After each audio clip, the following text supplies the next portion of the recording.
Hello, welcome to another edition of Ask the Chiropractor. Today in Ask the Chiropractor, patients have asked me, "Hey, Dr. Holzabus, my sinuses are getting really bad. What can I do about my sinuses?" So, as a chiropractor, we have some tips, but also, for those of you who don't know, I have my CCWP, which means I'm a certified chiropractic wellness practitioner. What we did there is we went through and we studied what healthy people do and healthy people don't do. And when I say healthy people, I mean we studied Native Americans, we studied people who live in the wild, what we're genetically programmed to live. So when I got my CCWP to learn all that information, it was a 1 year class we took with a final examination, 4 textbooks to read. And I was the first chiropractor in the state of Illinois to complete this training. So CCW, and I was on the board for a little while. So the CCWP to me is really interesting when it comes to some of these questions. So sometimes we're going to venture a little bit outside the realm of chiropractic, kind of like straddle that line. And so let's talk about this. Sinuses are getting bad. What can we do about our sinuses? Well, the first thing we can do is make sure this time of year we're doing our vitamin D3. I always say not R2D2 like Star Wars, but vitamin D3. Vitamin D3 is a sunshine vitamin. It's one of those ones that we're not getting a lot of now because it's got a little more chilly outside and we're worked our way back inside. So our vitamin D3 levels start to plummet. As they plummet, so does our immune system. So make sure you take a good high quality vitamin D3 supplement.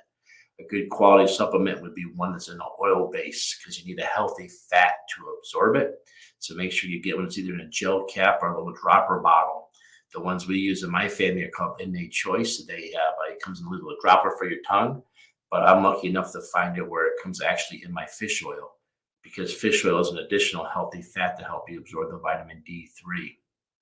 If you look back, I did a little hack one time about reptile lights. Reptile lights give off UVB as in boy rays, UVB rays, and those rays hit your skin. They also make vitamin D. So I often tell people that maybe you get those light bulbs at the pet store and put those in your bathroom because the bathroom's the one room where you show the most skin with the lights on. I always like to tease. So a couple reptile light bulbs go a long ways too. I know for the kids down in the basement, we have a little play area and we have little can lights up there. I just swap out some of the light bulbs this time of year with the reptile light ones. They make the same quality of light. Just make sure you don't get one that gives off heat, but they make the same quality of light. And then when you're down underneath those lights, you're getting vitamin D3. The next one's vitamin C, and vitamin C is one that we all kind of understand, but some of us get it wrong. You see, when you have a choice of either absorbing vitamin C or dealing with sugar, sugar always trumps vitamin C processing. So if you eat anything with a high amount of sugar in it with vitamin C, the sugar trumps it. You don't actually get the vitamin C. So if you're taking like a vitamin C capsule, look at this, see the sugar content in there. And sugar is sugar, whether it's natural, unnatural, whatever it is, sugar is sugar. So if there's a high volume of sugar in that vitamin C capsule you're taking, you're probably not getting much vitamin C out of it. Orange juice is another thing. I know a lot of us are told to drink a lot of juice. Well, the juice has no fiber in it. And even though that's the real sugar in the juice, when you drink the juice, the sugar intake is so rapid and so fast, you don't get a chance to absorb the vitamin C at all. So you're actually better off not drinking orange juice than you are drinking orange juice, in my opinion.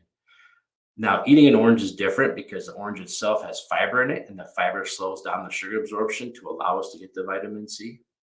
Imagine that. Mother Nature didn't make any mistakes there. No, so you eat the raw fruit, you're fine. But the real good source of vitamin C nobody really talks about or gets any credit are like bell peppers.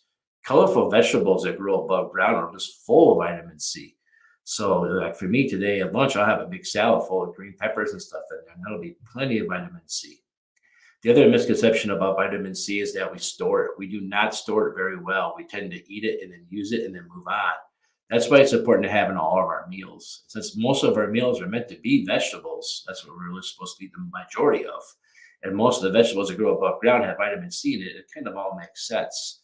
So let's make sure we're getting lots of good, colorful vegetables at every meal to make sure we're getting our vitamin C the best way we can. Okay, and the next thing I want to talk about is dairy. There's been some research and studies that show that if your nose is running or if your ears are plugged, if you got a lot of sinusy stuff going on, that dairy can actually increase mucus production. So by doing more dairy when you're not feeling well might not be the best idea. I know you could switch over to like an almond milk or a coconut milk or something like that. If you say, hey, I gotta have my cereal, then switch over to something like that instead. And if you have to have your ice cream, there's coconut milk ice cream too. So look to swap out the dairy with the replacements. And if you have a nut allergy, then I guess you just don't have it for a while till you feel better. Take your pick. Which one would you rather deal with? And then lastly, here in the chiropractic clinic, we do adjustments. And here in our clinic, the way it's designed is when the table comes up, the Kleenexes are right in front of you. So as soon as you come up, there's a Kleenex box right there. Now, why is that? Well, a lot of times right after we adjust them, when their nose starts to run like crazy. So you can sit here and tell me there's no scientific proof, there's no evidence. I want to see that research paper. I want to see the proof of that. I can just tell you all day long, every time I adjust them, when they pop up, and we see it. We go through boxes and boxes of Kleenex here because as soon as I adjust them, their nose starts to run. People tell me all the time, hey, after you adjusted me, my ear popped and the fluid behind it all went away. It opened up.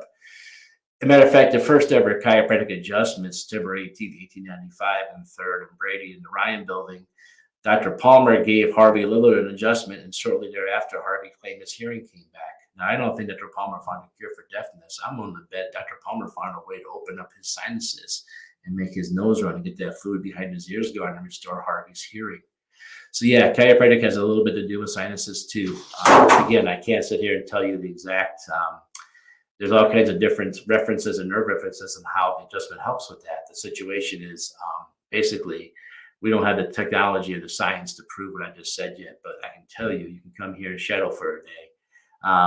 Every time I adjust somebody. So I'd say probably every third patient gets up and needs a Kleenex. So there you have it. All right. So if you have any questions, go ahead and shoot us a message, send us a text, stop by the clinic, ask us the question, or just leave a comment below or direct message us. And maybe next time your question will be asked a chiropractor. Till then, stay healthy, stay strong, and keep smiling, and we'll see you next time around.